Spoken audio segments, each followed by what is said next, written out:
দ্রুত দোয়া কবুলের আশায় পীরের কবরের দিকে মুখ করে দোয়া করা, ওই পীরের কবরের দিকে মুখ করে দোয়া করা, রাসূলের কবরের দিকে মুখ করে দোয়া করা, এগুলো সবই শিরকের আওতায়। সুতরাং দোয়া করতে হবে একমাত্র আল্লাহর কাছে, একমাত্র আল্লাহকে কেন্দ্র করে। কোনো পীর, কোনো আউলিয়া আউলিয়ার কাছে বা তাদের নিকটতম ভেবে তাদের মাধ্যমে দোয়া করা যাবে না। আউলিয়া আউলিয়াদের নিকট কিছু কামনা করা বা সাহায্য চাওয়া, সাহায্য করার একমাত্র ক্ষমতা কার বলেন তো? কার? আল্লাহর, পৃথিবীর কোনো বান্দার না।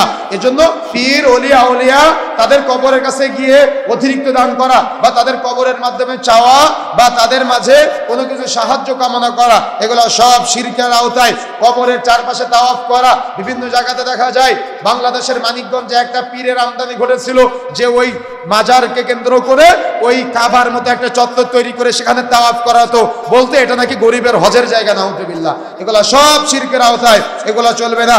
গায়রুল্লাহর নামে পশু জবেহ করা, আজকে দেখবেন আমাদের সমাজে বিভিন্ন পীরের মাজারে গিয়ে বা বিভিন্ন ব্যক্তির নাম করে আজকে জবেহ করা হয়, ছাগল জবাই করা হয়, মুরগি জবেহ করা হয়, গরু জবেহ করা হয়, অর্থাৎ গায়রুল্লাহর নামে জবেহ করিত কোনো পশুর গোশত খাওয়া যাবে না। এটা শিরক হবে, এটা আপনার জন্য হারাম হয়ে যাবে। একমাত্র জবেহ করতে হবে কার নামে বলেন তো? বিসমিল্লাহি আল্লাহু আকবার ব্যতীত কোন ব্যক্তির নামে যদি কোনো কুরবানি করা হয়, তাহলে ওই কুরবানি জবেহকৃত কোনো পশুর গোশত খাওয়া মুসলমানদের জন্য জায়েজ নেই। এই জন্য গায়রুল্লাহ নামে পশু জবেহ করলে সেটা শিরকে আকবার হবে।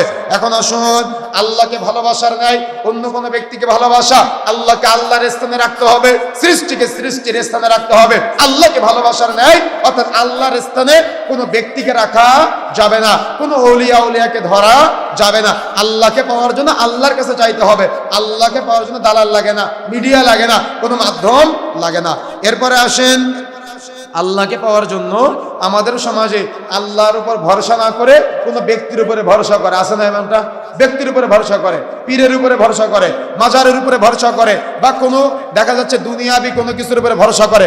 ভরসা করতে হবে একমাত্র কার উপরে বলেন তো? আল্লাহর উপরে। কোনো কিছুর উপরে, কোনো সৃষ্টির উপরে ভরসা করা যাবে না।